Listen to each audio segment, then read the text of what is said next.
ৰাজ্যত প্ৰকৃতিয়ে লৈছে কালৰূপ। গৰাখহনীয়াই আতংকৰ সৃষ্টি কৰিছে ৰাইজৰ মাজত। মই বৰ্তমান উপস্থিত আছোঁ নুমলীগড় কাষৰীয়া মিঠাম চাপৰি গাঁৱত।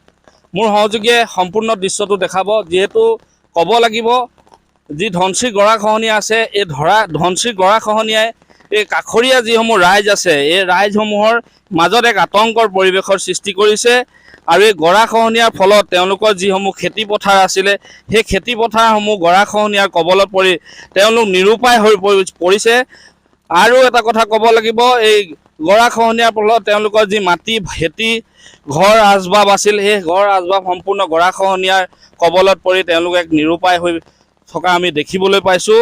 মোৰ সহযোগী সম্পূৰ্ণ দৃশ্যটো দেখুৱাব। এনেধৰণে আচলতে ধনশিৰি কাষৰীয়া ৰাইজৰ গৰাখহনীয়াই অঞ্চলটোত এক আতংকময় পৰিৱেশৰ সৃষ্টি কৰিছে। চৰকাৰে কেৱল 300 মিটাৰ জিঅ' বেগৰ নিৰ্মাণ কাম কৰি পেলাই তেওঁলোকে হাত সাৰি বহি থকা দেখা গৈছে। জলসম্পদ বিভাগে এই পৰ্যন্তলৈকে এই যি ধনশিৰি গৰাখহনীয়া কাষৰীয়া ৰাইজ আছে, কাষৰীয়া ৰাইজৰ কিন্তু এতিয়ালৈকে কোনো ধৰণৰ ব্যৱস্থা লোৱা হাতত আমি দেখিবলৈ পোৱা নাই। মই বৰ্তমান উপস্থিত আছোঁ মিঠাম চাপৰি নুমলীগড় কাষৰীয়া মিঠাম চাপৰি গাঁৱত। মোৰ সৈতে অঞ্চলৰ ৰাইজ আছে, অঞ্চলৰ ৰাইজৰ পৰা আমি কিছু কথা পাতিবলৈ চেষ্টা কৰিম। কওকচোন, যিহেতু দেখা গৈছে খুব বেয়া এটা অৱস্থা। আমাৰ ইয়াতে যিটো হ'লে আগতে জিঅ' বান্ধ দিলে, জিঅ' বান্ধ দিওঁতে ইফালে আকৌ বান্ধিম বুলি ক'লে নেবান্ধি গৈ এতিয়া আমাৰ মাটি বাৰী চব ঘৰ দুৱাৰ ভাঙিবলগীয়া হৈছে। আকৌ নতুন ঘৰ এটা বনাই থৈছোঁ, এইটোও আকৌ কেইদিন পাছত ভাঙিম। তাকে আৰু কি ক'ম আৰু, চৰকাৰক আমি জনাই আছোঁ, চৰকাৰে আমাক সহায় একো দিয়াই নাই। মাটি ভেটি গুচিয়ে গ'ল, এতিয়াতো কাম কৰি খাই আছোঁ। বৰ্তমান আমাক ঘৰটোক যেনিবা ৰক্ষা কৰি দিয়ে, সেইটোৱে আমি ধন্যবাদ কৰিছোঁ আৰু চৰকাৰক।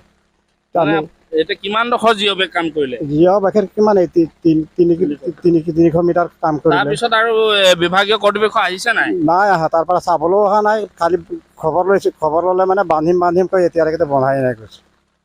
হয়, এনেধৰণে আচলতে চৰকাৰে 300 মিটাৰ জিঅ' বেগ বান্ধ দি পেলাই তেওঁলোকে দুখ সাৰিব বিচাৰিছে। কিন্তু ক'ব লাগিব খুব এটা দুখ লগা দৃশ্য, এই যি ধনশিৰি গৰাখহনীয়াই মৰঙী অঞ্চলৰ কেইবাখনো গাঁও আচলতে বৰবালি টোপকে ধৰি কেন্দুগুৰি, মিঠাম চাপৰি, 3 নং কৈৱত্ৰ এই অঞ্চলসমূহত এক আতংকৰ পৰিৱেশৰ সৃষ্টি কৰিছে। আৰু তেওঁলোকৰ যিসমূহ ঘৰ মাটি ভেটি আছে, ঘৰ মাটি ভেটিসমূহ তেওঁলোকে এই গৰাখহনীয়া কবলত পৰি এতিয়া নিৰাপদ স্থানলৈ যাবলৈ তেওঁলোকে খুব এটা হাহাকাৰ পৰিৱেশৰ সৃষ্টি হৈছে। আৰু আমাৰ সৈতে ৰাইজ আছে, আমি তেখেতসকলৰ সৈতে কিছু কথা পাতিবলৈ চেষ্টা কৰিম। বাইদেউ কওকচোন, গৰাখহনীয়া যিহেতু দেখা গৈছে খুব এটা বেয়া দৃশ্য, আৰু বেয়া দৃশ্য মানে ক'বলৈ আমাৰতো হেৰি নাই, মোৰ নোৱাৰো ভাষা নাথাকে। হয়, আৱেগিক হৈ গৈছে, খুব এটা দুখ লগা দৃশ্য, ক'ব পৰা নাই। যিহেতু বাৰম্বাৰ তেওঁলোকে চৰকাৰক নিবেদন কৰিছে, কিন্তু আজি পৰ্যন্ত জলসম্পদ বিভাগে কোনো ধৰণৰ তেওঁলোকৰ ব্যৱস্থা কৰি দিয়া দেখা নাই। তেওঁলোকে আৱেগিক হৈ পৰা আমি দেখিবলৈ পাইছোঁ।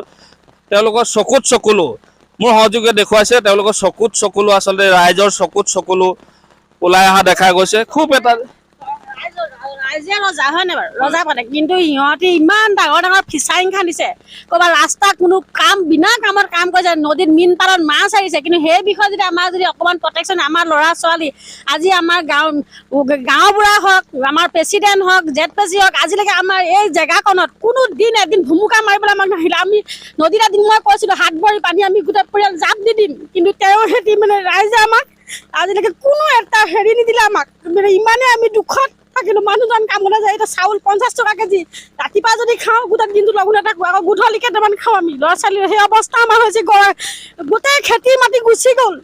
দেখিছে, ৰাস্তাত এটা জুপুৰি বনাই আমি আছোঁ।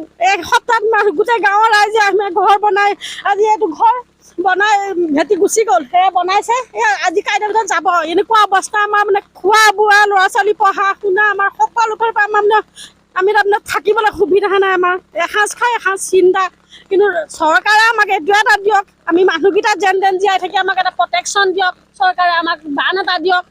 জিঅ' বেগ দিলে, যি দিলে, আজিলৈকে কোনো এটা নাই। প্ৰশাসনৰ মানুহ বা কোনো আজিলৈকে আমাক এটা বিপদত চাবলৈ নাহিলে। আমাক কি অৱস্থা হৈছে মানুহখিনি, এখন গাঁও গুচি গৈছে।